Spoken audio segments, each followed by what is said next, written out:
Yeah, it's almost like the bush got greener in the last 2 days. I felt this area, it's probably my favorite time of the year, summertime. It's one of those things over years, people always ask you, certain questions, your favorite animal, and so on, and they always ask me the favorite time of year, the best time of year to see a place. And in winter time, those of you that joined us over the last few months would have noticed a lot more wildlife regular, maybe a lot more cats, a lot more big game. But in terms of just the natural surroundings and the natural beauty of the place, that one really comes into its own in summertime. So many plants and grasses and things growing around. There's so much life. This afternoon you see some impala, lots of little babies around as well, lots of insects, lots of bird life. It really is a very colourful and busy place in summer. Look at how full this dam has become. Treehouse Dam. Stop here for a little bit and have a look around.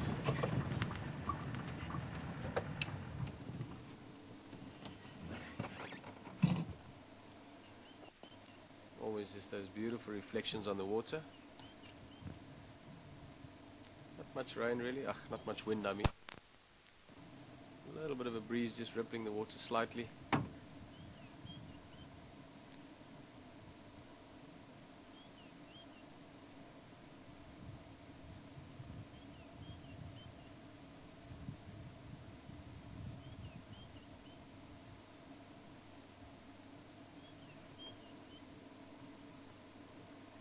Of course, one customer that we've been looking at every now and again, Egyptian goose just hiding away in the background in the shadows there. And the reason we're normally seeing him on his own now is that most of the time, even though they do take turns, but to my knowledge most of the time the female actually sits on the nest, and normally they nest a little bit away from the water, maybe 100, 150 meters or so, a couple of 100 yards. He obviously has to stay here to keep this warthol occupied, to keep the sort of territorial status. Otherwise other Egyptian geese will move in here, so he's got to stick around, and sometimes others will fly past and he'll have to do the whole wagging and the tail and flapping of the wings and making lots of noise, maybe sometimes even fight with another male. And then once the chicks hatch, sorry, I'm talking about 2% faster than I'm thinking this afternoon. But once the chicks all hatch, or the goslings, they all drop out of the nest. I don't know if you've maybe seen that before. It's quite fascinating. They can fall easily 5, 6, 8 meters, 15 feet or so to the ground. They don't break anything. They just sort of bounce a little bit. And then the adults will waddle them back down to the water. And then they'll have a nice home to live in. Lots of grass there as well. That beautiful green grass around him. That's perfect food for Egyptian geese. Like all your other geese around the world, they grazers. As opposed to your ducks that eat little animals and so on. Water animals. So it's a good spot, also good, healthy. It hasn't been limping so much. That limp would have been caused by a big fight, but he's not only managed to retain the warthol to keep his territory, but also to heal again perfectly. Just look at that scene.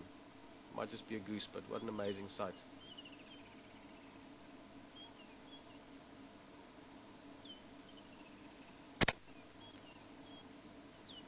You can't not love this. I mean, look at that. Let's go explore some more.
Gearbox is not doing so well.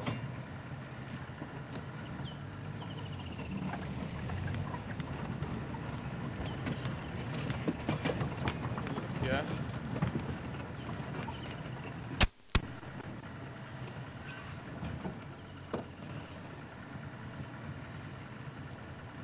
see that, Peter? I see a couple of leopard tracks, but I'm sure it must be from last night. I'm not sure if they got anything this morning on it.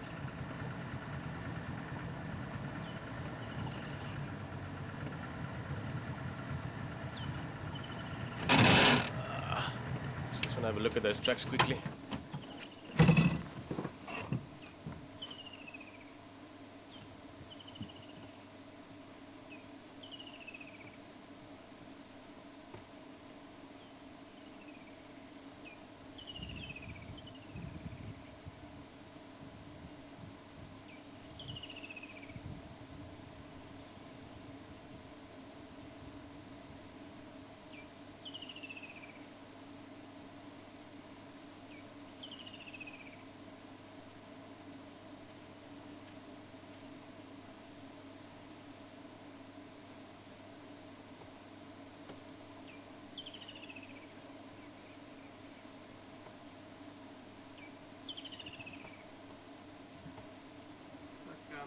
My leopard tracks from last night.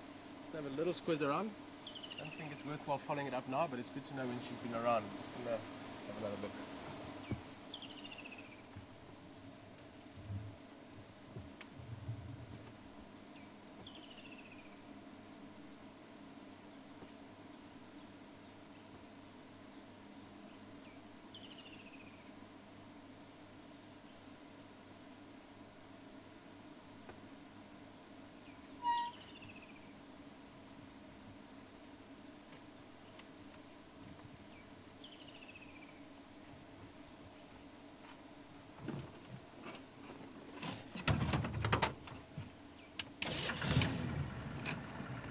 Definitely from last night, just looking at, there's already antline tracks and millipede and things, tracks like that over it.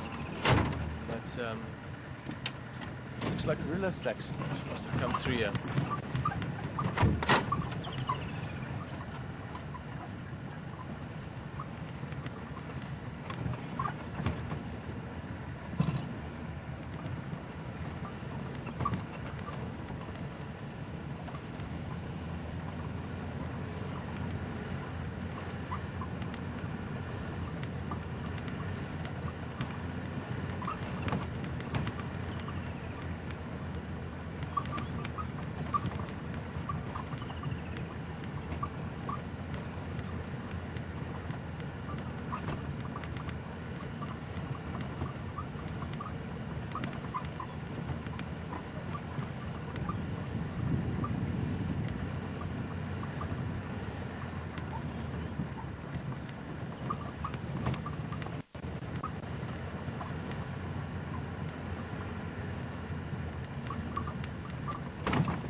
Stations, not sure if anyone picked up the encounter this morning, but some encounter from Mufazing heading from Weaver's Nest along the southern side of the Skomani towards Trias Dam from last night.